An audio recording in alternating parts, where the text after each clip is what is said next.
بسم الله الرحمن الرحيم والصلاة والسلام على نبينا محمد وعلى آله وصحبه أجمعين أما بعد. Donc on va entamer dans cette série de cours l'explication d'un livre de Cheikh Mohammed ibn Abdel Wahhab. C'est un cheikh dont nous avons déjà fait 3 ouvrages. Le premier ouvrage qu'on avait fait, c'était Al-Usul al-Thalatha, les 3 fondements. Ça fait longtemps qu'on l'avait fait. On avait fait Al-Qawa'id al-Arba'a, les 4 règles. On l'avait fait, je crois, en 3 ou 4 cours. On ne l'avait pas encore filmé. Peut-être qu'on le refera en le filmant, Inch'Allah, pour que le plus de monde puisse en profiter. Et là, on va faire le 3e ouvrage. Donc ça, c'est dans l'ordre. Les savants préconisent aux débutants et aux enfants qui apprennent la croyance de commencer par les 3 fondements, al-usul al-thalatha ou thalathat al-usul, al-qawa'id al-arba'a, les 4 règles, puis le 3e livre qu'il convient d'étudier dans la croyance, c'est al-usul al-sitta ou sittat al-usul. Et c'est le livre que nous allons donc étudier dans cette playlist, incha'Allah ta'ala. Le cheikh donc, c'est Mohammed ibn Abdel Wahhab, qui est mort en l'an 1206, je crois à peu près, de l'Hégire. Donc ça veut dire 240 ans. Donc c'est un cheikh qui est mort il y a à peu près 240 ans. Et il nous dit donc, Bismillahirrahmanirrahim, min a'jabil ujab wa akbaril ayati dalati ala qudratil malikil ghallab sittata usul بينها الله سبحانه وتعالى بيانا واضحا للعوام فوق ما يظن الظانون ثم بعد هذا غلط فيها كثير من أذكياء العالم وعقلاء بني آدم إلا أقل القليل. Donc le cheikh, rahimahullah, il commence son introduction en disant Bismillahir Rahmanir Rahim. Certes, il fait partie des choses les plus étonnantes qui soient. Et parmi les plus grands signes qui vont prouver et indiquer la toute-puissance d'Allah subhanahu wa ta'ala, 6 fondements. Donc il y a 6 fondements qui vont faire partie, lorsqu'on va les étudier, de choses qui devraient vraiment nous étonner. On devrait se dire, subhanallah, mais comment ça se fait que ça, c'est un fondement de notre religion, c'est-à-dire c'est un pilier de notre religion. Notre religion, elle est bâtie sur des piliers. Ça fait partie des piliers qui supportent notre religion. Et on va voir que malgré que ces choses-là, elles soient très clairement mentionnées dans le Coran et la Sunna, et que ça fait normalement partie des choses évidentes qu'on est censé apprendre depuis tout petit, eh bien la plupart des gens sont complètement passés à côté de ces fondements, les ignorent totalement, voire même les contredisent totalement dans leur pratique et dans leur quotidien. Le cheikh nous a dit, dans ce livre-là, on va mentionner 6 de ces fondements de la religion. Ça ne veut pas dire que notre religion elle est basée uniquement sur ces 6 fondements-là. D'ailleurs, on a vu 4 règles importantes de notre religion dans les Qawa'id al-Arba'a. Dans Usul al-Thalatha, on avait vu les 3 grands fondements de notre religion. Qui est ton Seigneur? Quelle est ta religion? Qui est ton prophète?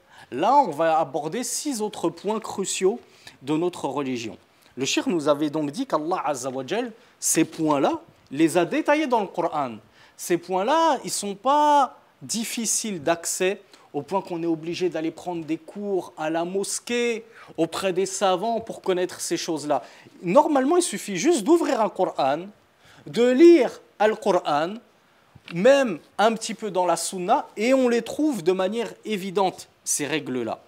Il nous a dit, c'est tellement évident que c'est encore plus évident, ces règles que l'on va voir et ces fondements-là sont encore plus évidents que pourraient se le représenter les gens de la masse. Mais après qu'Allah Azza wa Jal a explicité ces fondements-là dans le Coran de la façon la plus claire possible, malheureusement, un grand nombre parmi les gens intelligents de ce monde et parmi ceux qui prétendent être des doctes, c'est-à-dire être des savants qui connaissent bien la religion, eh bien malgré cela, malgré l'évidence de ces fondements, même parmi les soi-disant savants, les gens religieux, les gens qui connaissent soi-disant bien la religion, on voit que ces gens-là eux-mêmes n'ont même pas réellement compris ces 6 fondements-là et sont passés à côté, voire même vont les contredire, comme on le verra dans ces cours-là. Si ce n'est une poignée de gens, nous dit le cheikh. En réalité, il n'y a qu'une petite partie des gens qui a vraiment compris correctement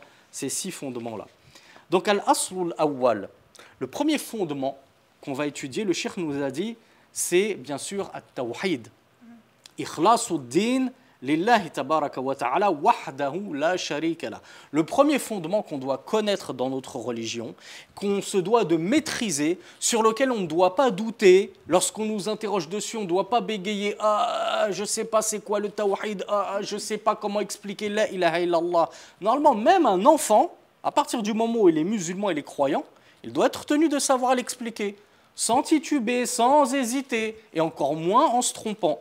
Et même parmi les débutants, parce que cette playlist, Inch'Allah, elle est destinée aux grands enfants et aux petits débutants, ou alors aux petits enfants et aux grands débutants parmi les adultes dans la religion. Donc le premier fondement, le cheikh nous dit, c'est al-ikhlas, ikhlasuddin.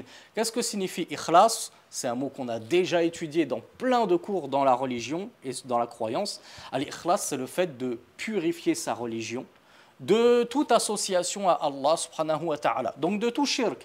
Donc c'est de vouer toutes ces adorations à Allah seul, sans associer. Donc c'est ça le premier fondement. Le cheikh nous dit le premier fondement qui a été très clairement explicité dans le Coran, c'est le fait qu'on doit fournir cet ikhlas de nos adorations vis-à-vis d'Allah. On doit les purifier de toute association et par conséquent, on ne doit les vouer qu'à Allah seul, sans associer.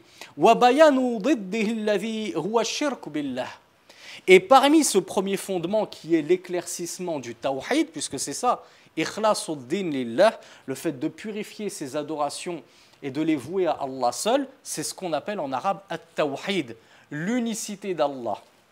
Allah, il est unique, et donc il est l'unique, mais ayant droit, méritant toutes nos adorations. On ne peut pas parler de tawhid sans parler de condamnation du shirk. Parce qu'il y en a qui vont prétendre être des monothéistes, des muwahhidoun, qui adorent Allah et ainsi de suite, mais ils ne veulent pas délaisser certaines pratiques polythéistes. Ils ne veulent pas délaisser certaines adorations qu'ils donnent à d'autres qu'Allah, que ce soit des djinns, des anges, des prophètes, et ainsi de suite. Voilà pourquoi le cheikh nous dit al-aslul awwal, le premier fondement. Ce n'est pas uniquement ikhlasuddin lillah, le fait de vouer à Allah toute notre religion en totale exclusivité. Il nous dit c'est également le fait de connaître ce que c'est que le shirk, c'est-à-dire afin de pouvoir nous en prémunir, nous en éloigner, ne surtout pas tomber dedans. وَكَوْنُ أَكْثَرِ الْقُرْآنِ فِي بَيَانِ هَذَا الْأَصْلِ من وجوه شتى بكلام يفهمه أبلد العامة ثم لما صار على أكثر الأمة ما صار أظهر لهم الشيطان الإخلاص في صورة تنقص الصالحين والتقصير في حقوقهم أو التقصير في حقوقهم وأظهر لهم الشرك بالله في صورة محبة الصالحين وأتباعهم. Donc, le premier fondement, le cheikh nous dit, c'est le fait qu'Allah, il est bien expliqué ce que c'était que le tawhid dans le Coran. Suffit d'ouvrir le Coran pour savoir ce que c'est que la ilaha illallah. On ne doit adorer qu'Allah. Il n'y a de divinité qui mérite l'adoration en dehors d'Allah. C'est le seul qui mérite l'adoration. Allah, dans le Coran, a expliqué ce que c'était que le shirk, le fait d'associer à Allah dans son adoration. Eh bien, le cheikh nous dit, malgré cette évidence qu'on trouve dans le Coran à de multiples reprises, et Allah l'a explicité de multiples façons dans le Coran, avec des propos clairs, des exemples compréhensibles par les plus ignorants des gens. Même quelqu'un qui vit dans la campagne, un petit agriculteur qui n'est pas allé à l'école, qui n'est pas un grand savant, qui n'est pas très intelligent, s'il lit le Coran, il comprend ce que c'est que le tawhid. Il comprend que Allah nous dit dans le Coran, je ne vous ai créé que pour mon adoration. Je vous défends d'invoquer autre que moi. Je vous interdis d'immoler, c'est-à-dire de sacrifier une bête pour un autre que moi, et ainsi de suite. C'est des choses très évidentes dans le Coran. Malgré tout, le cheikh nous dit, sachez que ce premier fondement, je vous rappelle qu'il avait commencé son introduction en nous disant, on va parler de 6 fondements, vous allez voir comme c'est étonnant. à quel point ces fondements ils sont clairs et évidents, et pourtant la plupart des gens, un grand nombre des gens, ne les ont toujours pas compris et sont passés à côté. Ce fondement du tawhid, vous pensez que la plupart des gens sur terre, ils sont cramponnés au tawhid, ils sont tous des adorateurs d'Allah sans détourner la moindre de leur adoration à un autre qu'Allah? Ben non seulement non, la plupart des gens sur terre, malheureusement, pour eux, sont mécréants, ils n'ont pas embrassé le tawhid, et même parmi les musulmans qui prétendent avoir adhéré au tawhid, qui prétendent suivre la religion de l'islam, la religion du monothéisme, eh bien on va voir que ces musulmans, il y en a qui vont se rendre chez des sorciers qui vont leur dire de sacrifier pour des djinns, il y a des musulmans qui vont invoquer des prophètes, des anges, des soi-disant saints, des gens très pieux, et ainsi de suite. Il y a des musulmans, on va les voir tourner autour de tombes pour chercher soi-disant la bénédiction de celui qui est mort dans cette tombe, etc.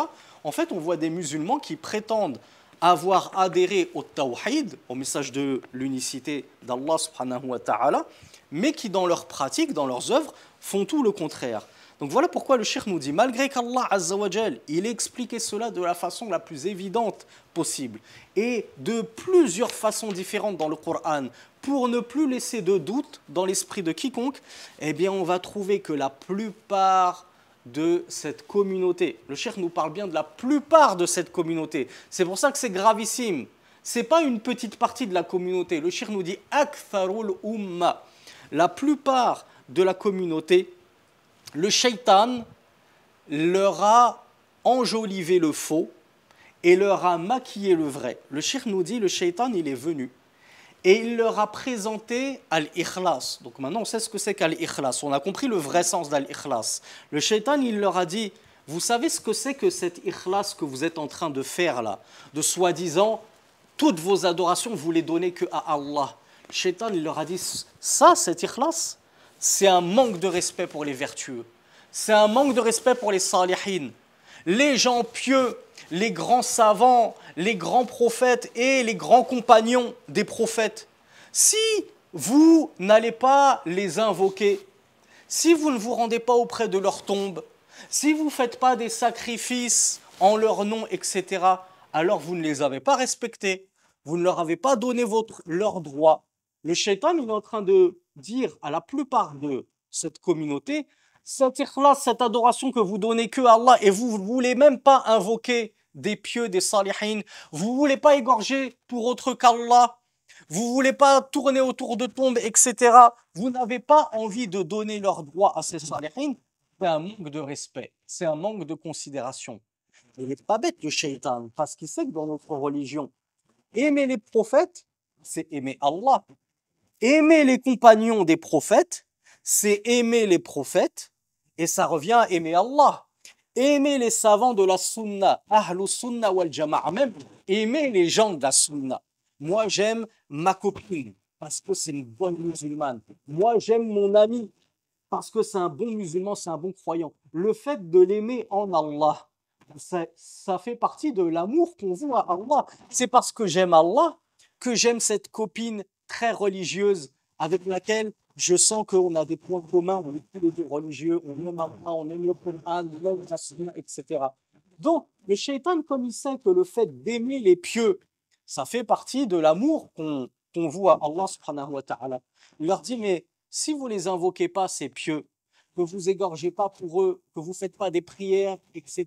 pour eux, en gros, que vous ne leur donnez pas un petit peu d'ibada, un petit peu de ibada de temps en temps, une petite invocation, une petite immolation, une petite circumambulation, comme je tourne autour de la Kaaba, va tourner autour de sa tombe pour montrer que tu les aimes. Si tu fais pas ça, tu les as pas vraiment aimés. Et donc, si tu les as pas vraiment aimés, tu n'as pas vraiment aimé Allah. Vous voyez comment le shaitan, il a complètement manipulé l'esprit des plus naïfs et des plus influençables. Dans ce tawhid que vous vendent les vrais monothéistes, ils disent non, toutes les adorations, c'est que pour Allah. Si tu dois invoquer quelqu'un, tu dois invoquer que Allah. Tu n'invoques pas de saint, tu n'invoques pas de prophète, tu n'invoques pas d'ange ou quoi que ce soit. Le shaitan, il leur a dit, c'est un manque de respect pour les saints que cette ikhlas-là que les monothéistes vous proposent. Et euh, il leur a montré le shirk. C'est quoi le shirk? On a dit, c'est le fait que ne serait-ce qu'une seule adoration, je la prends, et ne serait-ce que de temps en temps, pas forcément tous les jours, de temps en temps, cette adoration, je la donne à un autre qu'Allah. Moi, je prie pour Allah 5 fois par jour, une fois par mois, même une fois dans l'année. Une prière, je vais la prier à l'ange Jibril. Je vais la prier à Mohammed. Cette prière, elle n'est pas pour Allah, elle est pour le prophète Mohammed sallallahu alayhi wa sallam. Toutes mes immolations et sacrifices, c'est pour Allah. Yawm al-Aïd, Aïd al-Adha, mon sacrifice, c'est pour Allah. Mais une fois dans l'année, je vais prendre un chameau, une vache, une brebis, je la sacrifie pour Mohammed sallallahu alayhi wa sallam. Je la sacrifie pour l'ange Jibril. Je la sacrifie pour cet homme qui habite dans cette tombe où on m'a dit il avait des pouvoirs magiques dans la vie réelle. Il fait, même après sa mort, il est capable de répondre à tes besoins si tu l'invoques, etc. Une fois de temps en temps, je vais aller voir sa tombe, je vais lui parler à ce mort. Je vais lui dire, voilà, on n'arrive pas à avoir d'enfants avec ma femme, donne-nous des enfants. J'arrive pas à trouver du travail, j'ai pas d'argent, donne-moi du travail, donne-moi de l'argent, etc. Le shaitan, il leur a dit, ce shirk, parce que ça, c'est du shirk. Tout ce que je viens de vous dire là, le fait de donner des adorations à un autre qu'Allah, même un tout petit peu, même de temps en temps, c'est ce qu'on appelle dans la langue arabe ashirku billah, l'association à Allah. Eh bien, qu'est-ce qu'il leur a dit le shaitan? Il leur a dit, mais non, ça là, cette pratique-là, c'est pas du shirk, c'est pas de l'association, c'est mahabbatus salihin, c'est aimer les vertueux, c'est aimer les pieux. Si vous allez les voir, ces vertueux, même s'ils sont morts, que vous tournez autour de leur tombe, que vous faites des offrandes pour eux, que vous leur faites des doigts, c'est leur montrer votre amour. Et celui qui aime les pieux, les alliés d'Allah, il aime Allah. Donc le shaitan leur a dit, vous inquiétez pas, ça là, ce que les gens, ce que ceux-là, là, les Ahlus Sunnah wal Jama'a, les Salafis, ils vous disent c'est du shirk, attention, c'est interdit, il faut surtout pas faire cela. Il dit non, les écoutez pas, ça c'est pas du shirk, ça c'est aimer les pieux.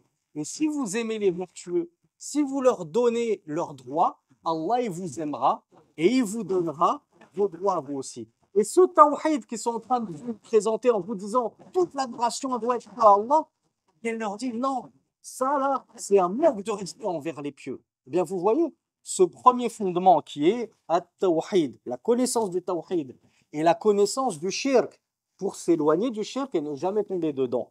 Eh bien, le shaitan, il a manipulé la plupart des gens. Et le tawhid, il leur a présenté comme du shirk.